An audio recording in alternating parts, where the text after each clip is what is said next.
Good afternoon, my dear brothers and sisters. We continue to welcome all of you, most especially our pilgrims of hope this holy year and during this year of pilgrimage, maligayang pagdating po sa Manila Cathedral.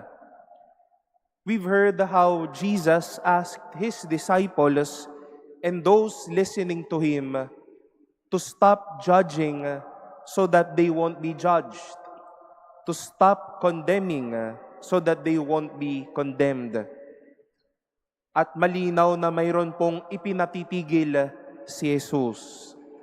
At alam naman natin, hindi lang naman ito yung mga gusto niyang ipatigil sa atin. All of our wrongdoings, all that we've done or maybe we are doing bad, He asks us to stop.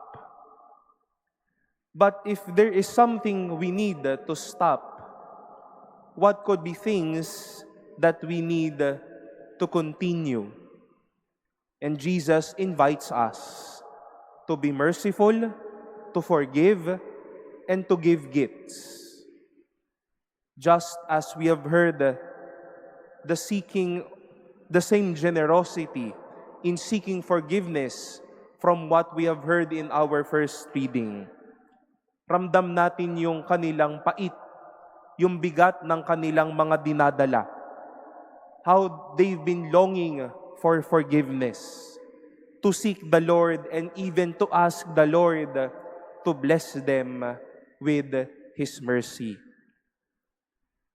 Maganda pong itanong natin sa ating sarili, ano ang mga gawain natin na sana ay matigil na natin?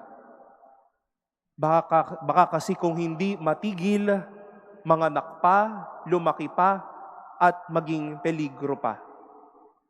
And while it is good to think of those we need to stop, we might also need to see what are the things we need to continue. Maybe in baby steps, we are trying our best to shut our mouths when there is the urge to say bad words. Maybe in little ways, we've been trying to help.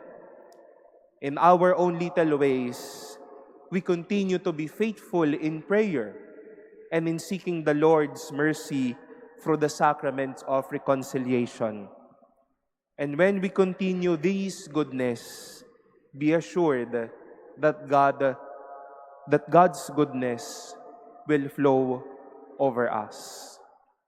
Dear brothers and sisters, Jesus brings us two messages of hope. Stop from what can break you. Go on to what can make you.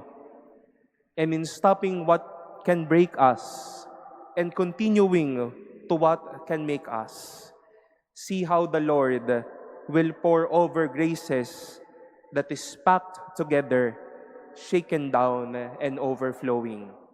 Sabi nga natin sa Tagalog, ang biyaya ng Diyos, siksik, liglig, at umaapaw.